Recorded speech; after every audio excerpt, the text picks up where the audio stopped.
Welcome to Harlow on Healthcare. I'm David Harlow, and I invite you to join me by my virtual hearth as I sit down with healthcare leaders to discuss building the future of healthcare. Today, my guest is David Murtagh, who's VP of Operations at MultiPlan, and he is also involved through MultiPlan in the Synaptic Health Alliance, which is an alliance working on implementations of blockchain in healthcare. MultiPlan customizes healthcare cost management and deals with insurers and self-insured employers, providing access to provider networks and claims review and processing related analytics services. And as I said, Synaptic Health Alliance, which we'll be talking about today, is a group of companies in healthcare interested in developing uses for blockchain in healthcare. Welcome, David, and thank you for joining us today. Thank you for having me. So I will ask to start, if you don't mind, to give us your sort of thumbnail definition of blockchain. So it means a lot of different things to a lot of different people, but want to make sure that we have a shared starting point on that front. Yeah, I just think about blockchain as a new way of doing things that we've been doing for a long time. So it's a ledger technology, and it's a distributed ledger, and it's immutable. We've been using ledgers since we had anything to write with to keep track of records, but there's always been failure points. There's been a chain of custody that could break down in those ledgers, different parties writing at different times. And so what the blockchain technology allows us to do is have a shared ledger where at any point in time we can see the current state of everybody's exact belief in any given fact that's recorded on that blockchain. Great. So I like that view, the long-range view, and maybe even linking this back to cuneiform tablets. But hopefully, as you say, we're dealing with something that's immutable and that we can refer to. The term blockchain it is one of those terms that's bandied about. It's one of those shiny objects that seems to mean different things to different people sometimes, and is sometimes touted as panacea for all the world's problems. But let's zoom in on what Synaptic Health Alliance is doing with blockchain. When I think about this, and I think back to when I first heard about the alliance, I'm guessing that's about 5 years ago now, in the before times, as we say. And my memory is that your initial project was around building better provider directories for health plans and others in the healthcare ecosystem. And I'm wondering, is that still a project that's on the front burner? What has happened with that project in that time, and where are we going next? Yeah, so that's still our main focus. We've talked about a number of different use cases. We've talked about use cases that are peripheral to provider directories, like credentialing. We've also talked about completely separate use cases that either some or all of the members would be interested in that are relevant to our businesses. But we really want to get a fully scaled, operational, self-sustainable model with provider directories. We're too close to distract ourselves at this point. So we're still very much focused on provider directories, and we hope to have some kind of exciting news coming in the second half of this year just about how that moves from what's been, I'll call it beta version, into something that's fully production scale and much, much easier for new members to come and join and tag into and have a very clear understanding of what their cost and return on investment for that cost is going to be. Great. So if you don't mind, let's take a step back. And I think most people listening will be very familiar with the pain point or the collection of pain points represented by provider directories. But I wonder if you could just lay that out explicitly a little bit and then talk about how exactly you're solving the problem here. Yeah, so I'll take a step all the way back. And Synaptic, when we first got together and we talked about this, we had the provider directory use case in mind, but we specifically intentionally decided to describe ourselves as an alliance attempting to use blockchain technology to solve difficult problems in the industry and not limit our mission to provider directories, because we all have the shared belief that there's an opportunity, not just in provider directories, but all over the place, to eliminate a lot of waste and improve our industry overall by breaking down a lot of information barriers. And then a lot of these barriers exist because of just technological limitations. If you think about the processes that an insurance company or a company like MultiPlan, we operate networks that are leveraged by insurance companies and other payers. If you think about the processes that we operate and what's truly proprietary, it's only a subset of the data. You know, what's really proprietary is the rates that we've contracted with the providers, but all the data associated with those processes needs to be stored in our four walls and kept secure together. And blockchain changes that and says, you can keep your contracted rates proprietary, but for all that shared demographic data, we can use a decentralized external data source that we can all equally trust. And that's really the difference in what blockchain enables. It's saying, let's take the data that we don't compete on, it's not proprietary, that we all just have a vested interest as an industry in getting right, and put that somewhere outside of our data centers and all access it in a way that we can all equally trust. If we were using a traditional database, it would have to be stored in somebody's data center, and that party would just inherently have more control over it. We said we're going to start with directories, and part of the reason we were starting with directories is because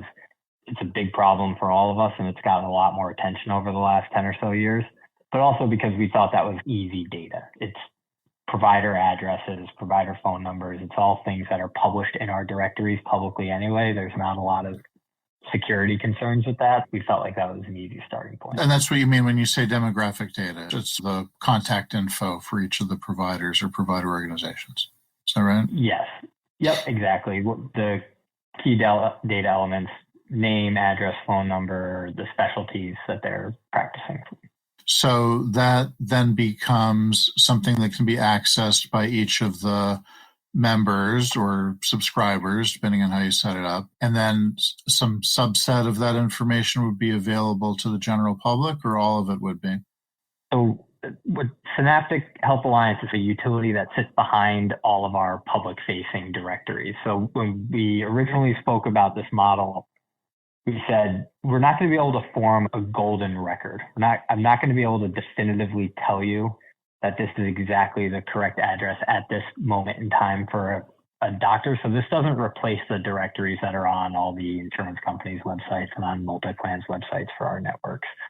What it does is it provides us a mechanism of comparing notes, basically, and getting cues from each other on the accuracy or inaccuracy of our own data. So there's a couple of basic workflows. So we've got a lot of regulatory requirements in terms of how often we verified the data in our directory, and the No Surprises Act raised the bar significantly on that. Our goal is to verify all the providers in our directory every 90 days.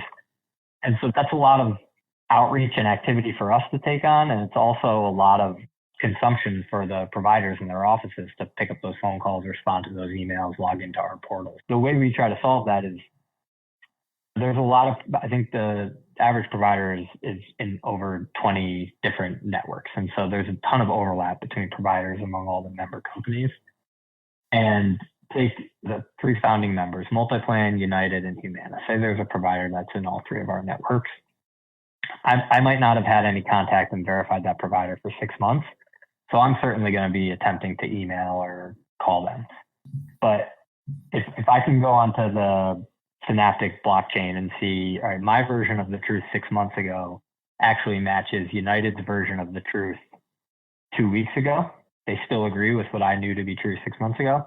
I'm not going to waste my time calling that provider. I'm going to bump them to the back of my queue and say, I don't need to attempt to contact them, bother them for the next 90 days. And similarly with the inverse, if I say I haven't talked to them in 6 months, but United's telling me that my information is inaccurate now as of 2 weeks ago, I might go contact them to try to verify it.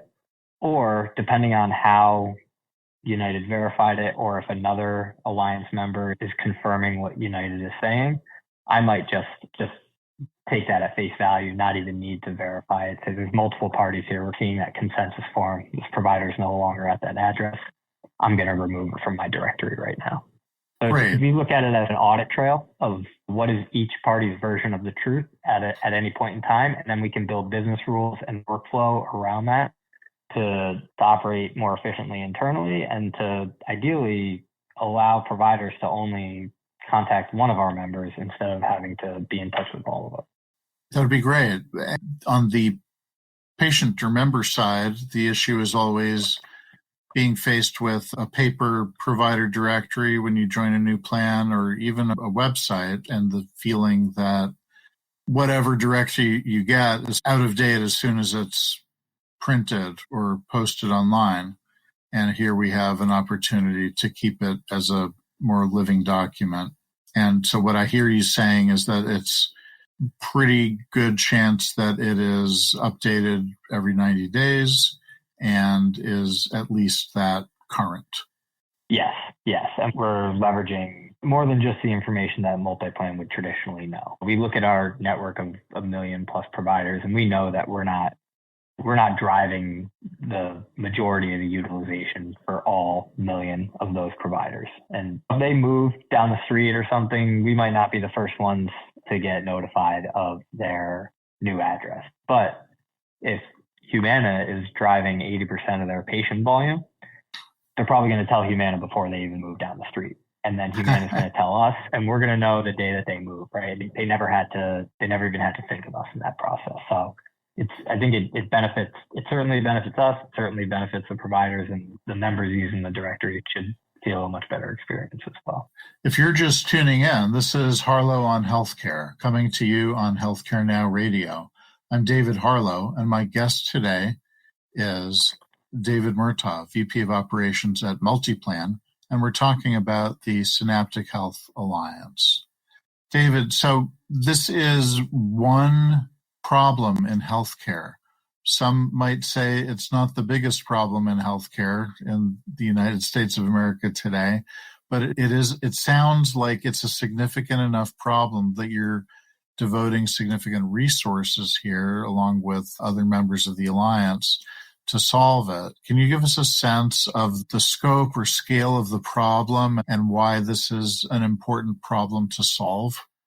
Yeah, so studies that we cite have calculated over $2 billion in spend across the health insurance industry on just maintaining provider directory data. And I'm pretty certain that's just counting the companies like MultiPlan that have to maintain those directories. It's not counting all the time and energy that we're asking from the providers to answer our questions and contribute that data. So it's billions of dollars there. So if we can cut that down by any significant percentage, it's a material amount of waste that you're taking out. And there's also just so much churn, so much activity, so much opportunity for error that it creates a negative member experience. If you want to quantify, I think we've turned a corner, but one of the real motivators at the time, 5 years ago, when we were coming together as an alliance and choosing this use case, was a regulatory environment where a lot of states were coming with more strict legislation, and CMS either started doing these audits, or they started really publishing the findings of these audits for their Medicare Advantage plans and the quality of those directories. And the findings were abysmal. It was less than 50% quality is what they were finding the majority of the time.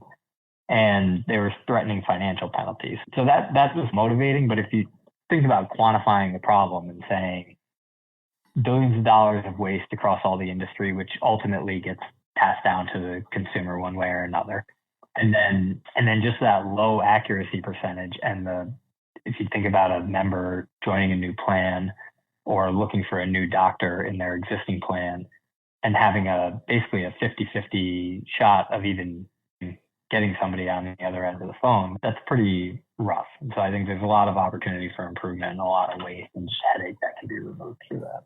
Sure. So that makes sense along a lot of different parameters.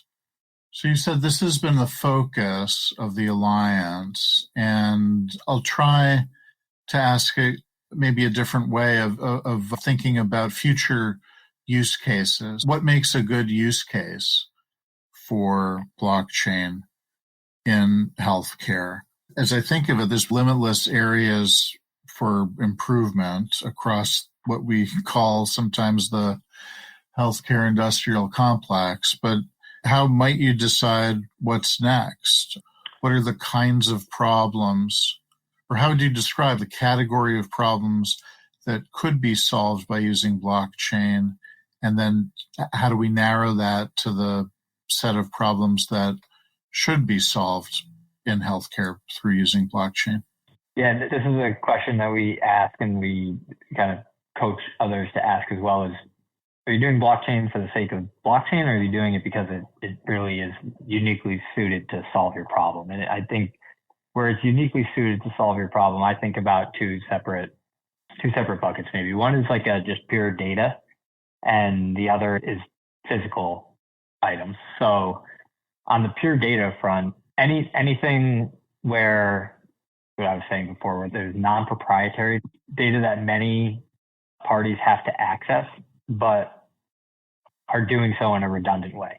And you could find efficiency by aggregating it, or where there's failures in terms of timing. I'm getting the data now, somebody else who's interested in the same data is not going to see their version of the truth for 10 days. And the truth might change between now when I see it and they see it. If you think about something like claim processing, where from what a provider originally submits to what a payer actually pays, there's a lot of changes along the way. There could be edits, there could be adjustments. And so to have an audit trail of that for all the interested parties would be really helpful.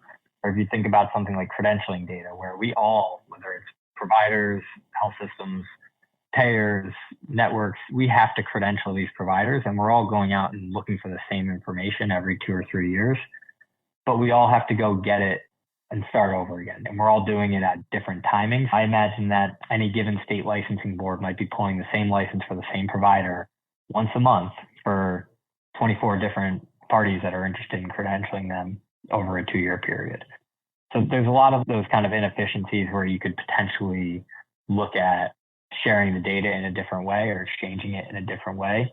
That creates a lot of efficiency. It gives people access to it when. I mean, talking about credentialing, I'm reminded of the Massachusetts experience in trying to create a more uniform approach to credentialing by payers. And what happened is there was an agreed upon simple form that everybody would use, which everybody agreed to, if I remember correctly. But what they also had to agree to in order to get that first agreement was the opportunity to ask supplementary questions.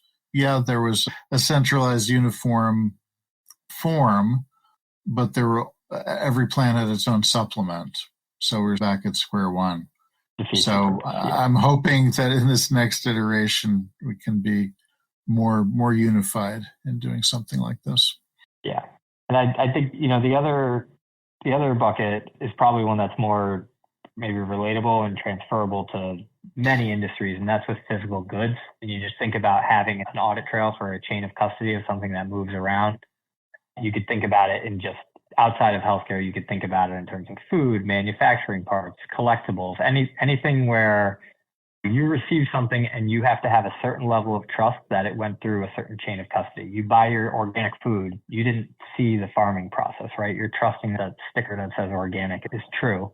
You could think about that the same way in terms of medicine, in terms of clinical trials, and making sure that you know exactly for any given patient or for any given dosage of medicine, exactly where they went and what the chain of custody and what the whole path was through that trial. So there's a ton of, when you get down to then tracking physical goods, there's a lot of opportunity that translates both from medical as well as into almost any other industry. Okay. Are there other types of uses within healthcare that you're aware of that are happening now, maybe in different pockets around the country or the world? Yeah, I think there's a lot. There's a lot of companies trying to do different things. I mentioned credentialing. There's companies out there that are doing different things with credentialing. There's one company that I'm familiar with that's taken a different approach, and they're using blockchain or the ledger to create a marketplace for specific credentials. So it's not going to be your one-stop shop to credential a provider, but if you're conducting your credentialing process and you're having trouble tracking down a provider's education, evidence of their education at a certain institution, you can go into this marketplace and see if anybody else has that. And if it's been verified, and if you can then use that as your source. I know one of the members in the Synaptic Health Alliance is Southwestern Health, and their CIO has spoken about different things they're looking into and leveraging blockchain for internally, just tracking all their physicians and looking at, they've got a clinically integrated network. There's a lot of data in different places as it comes together as one integrated network that needs to be shared. And now, just like Synaptic's doing, they can apply similar principles internally, probably with a lot more leverage to go beyond and go into some of the more sensitive data, because it still is all within their network. And then similarly, I think they're doing something with their academic medical centers and tracking the students and their credentials as they build through their academic life cycles. I think there's a lot of different uses of the technology, and it's just becoming a little bit more commonplace and something that can be done without fanfare. Not every internal use of blockchain technology warrants a press release necessarily, so we don't hear about a lot of it. But when we go to conferences or trade shows and we start talking to people, they'll say, oh yeah, we're trying it for this. We're trying it for clinical trials, a logistical use case to track the specimen across its full life cycle. And I think it's becoming more standard almost as an option, but it's still very early, because I don't know that you've got the same level of technological skill set as you do for a lot of other just common technologies yet, but it's growing. So I think of that as one potential hurdle in more widespread adoption, just lack of familiarity with the technology. Do you see any other particular challenges or hurdles that adoption would have to overcome? I think cryptocurrency is probably a gift and a curse, right? There's probably a positive in that it gathers a lot of interest and maybe a lot of really strong technical talent getting into the space, but the negative, and we see it sometimes when we're talking about Synaptic and say, oh, do you have a coin? It's like, no, we don't have a coin. We don't need a coin for provider directory data. So the negative, I think, is the tight association that the technology gets with that one single use case that's really not relevant to the majority of what people are trying to use it for in the industry. So, David, if you were to wake up tomorrow and find yourself 5 years in the future, what's one thing in healthcare that you would hope or maybe expect to find has changed drastically? No, I think this is maybe not directly blockchain, but it certainly would or should leverage it. I think I would just hope to see a much more transparent ecosystem. Where I think we're getting there fast. I think the seeds are being planted with all the transparency regulations over the last few years, and the data that's being made available by all stakeholders in the industry. But I think a lot more transparency on costs and on quality and on outcomes, and having real honest conversations with each other, and just feeling like there's not as many cloaks or hidden data or secrets, right? If we know the cost and we know the outcomes, we can have a lot better conversations about what's the best way to get there and the most economical way for everybody, and feel like there's really fairness in the system. And I think blockchain could certainly play a role in that, but is not the end all be all solution by any means. Okay, well, we'll be keeping an eye on all that and more. Thank you very much for joining me today. Thank you. It's great to speak with you. You have been listening to Harlow on Healthcare. Join us at healthcarenowradio.com. Let's continue the conversation on building the future of healthcare together at #HarlowOnHC. I'm David Harlow, keeping the fire going and holding a seat open for you. Until next time.